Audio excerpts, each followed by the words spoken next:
Water from Helene continues to make its way downstream, and the TVA now saying that more than 284,000 gallons of water will be moving down the Tennessee River each second by Friday. This number is actually down from last week, but boaters, including members of the Vol Navy, still being told to use caution, especially at night. Our next big story for you tonight. We're still early in the cleanup process from the last hurricane as Cott County residents are applying for FEMA assistance in the aftermath of Helene. One family has a warning for those with damage to their home. The Picknells live across from the Pigeon River. At first, they thought Helene's damage was only minor. That was before two members there are so many people of Crossroads Community Church came out to look at the home and discovered that the entire AC unit was flooded and there was damage to the home's insulation. The Picknells only received $300 from their initial FEMA application and will now have to appeal to try and get additional funding. The family is currently staying in a hotel, unsure of when they'll be able to return home. There are so many people who have lost everything, and I still have a roof, and I have clothes, and I have my family, and I don't feel right taken from other people. So we'll wait. We will wait for someone to fix it for us as long as I know my boy is safe. That is our biggest concern. Family lives off of Michelle's husband's disability payment, and she works part-time at Newport Grammar, which currently does not have an estimated reopening date. Cott County Mayor Rob Mathis has been keeping his community informed in the storm's aftermath. He was at the Wonderfully Made Coffee and More shop today, but these days the shop is not just selling coffee. Here's Mayor Mathis with a message to anyone who still needs help. We got the National Guard down here helping out with this. So if you have a need, call, like specifically for with your property or anything like that, directly related to the flood and the flood damage, call down here. We've got folks with chainsaws, with building equipment and materials that they can help.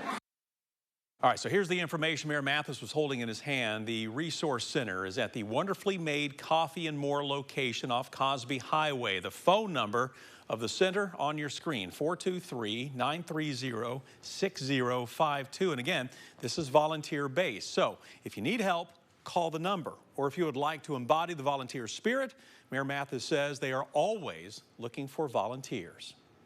An update on repairing the damage done by Helene to area roadways. TDOT now says a section of I-26 from the Tennessee-North Carolina state line to exit 40 will reopen tomorrow. However, TDOT says this will be for local traffic only and that law enforcement will be there to enforce restrictions on commercial vehicles. Semis will need to continue to take detours.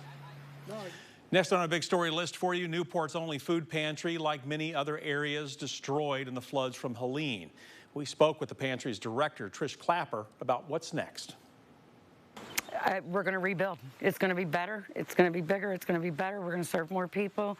We're already in the new makings of a new beginning for a new ending.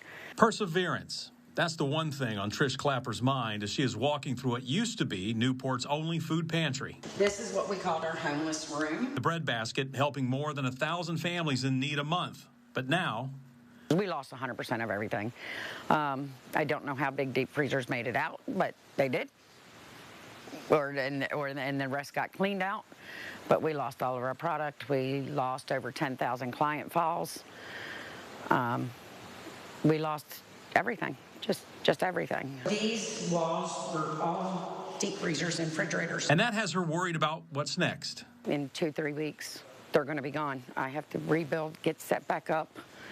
So I guess it was survival mode. Get set back up, be set up, so when everybody leaves and the quietness is again here, I'm ready to serve and take care of the people again. And it's that, Clapper believes, is her calling. But I love giving back, and I kind of say these are my people because I just love the people. A lot of the people, they call me Mama Trish. You know, I love coming out in the parking lot and praying with the people. You know, the bread basket was in the basement of Riverview Baptist Church. The church itself also sustained damage in the storm. Well, just into the 6 newsroom tonight, another high-profile donation to hurricane relief, this time from pop star Taylor Swift. $5 million given to the organization Feeding America. The organization posting on social media thanking Swift for, quote, standing with us in the movement to end hunger and helping communities in need in the wake of Hurricane Helene and Hurricane Milton. Now, remember, 6 News is teaming up with the East Tennessee Foundation right now to collect money for its Neighbor to Neighbor Disaster Relief Fund. So here's a way you can give from home. As we've been telling you, the money will help provide shelter, medical care, food, other basic needs for people who have lost just about everything in the floods.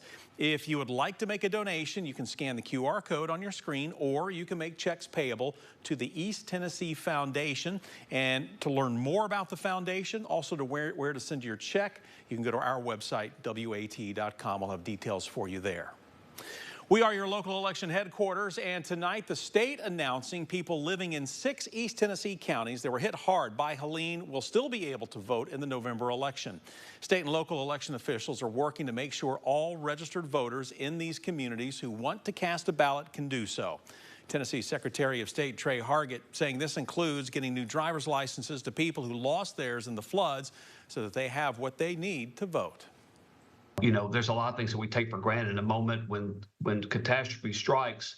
You know, you may not have your driver's license with you, and if you don't, it may be washed away and never be found again. Hats off to the Department of Safety for making sure there are sites in all those communities where people are going to be able to get a new driver's license or free photo ID. Now, if you've already requested an absentee ballot, but it has been lost or you need it sent to a new location, you should contact your county election commission. And keep in mind, the county election commission has moved to 157 Western Plaza Drive. That's in Newport. It also has a new mailing address, which is P.O. Box 459 in Newport.